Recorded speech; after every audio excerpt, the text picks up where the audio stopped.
আগামীর রাজনীতি যেন ফ্যাসিবাদের জন্ম না দেয়, বরং জনপ্রত্যাশা যেন পূরণ হয় বলে মন্তব্য করেছেন জামায়াতে ইসলামীর আমির ডক্টর শফিকুর রহমান।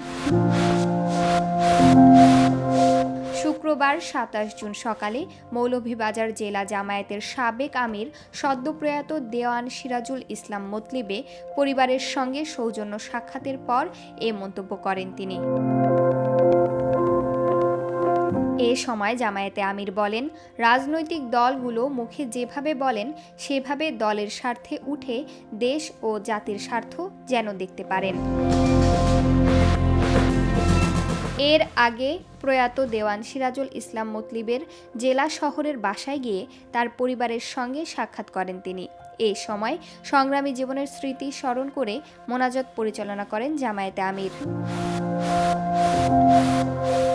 পরে কুলাউড়া উপজেলার শেরপুর গ্রামে স্কুল শিক্ষার্থী নাফিজা জান্নাত আঞ্জুম হত্যাকাণ্ডে নিহতের পরিবারের সঙ্গে সাক্ষাৎ করেন তিনি।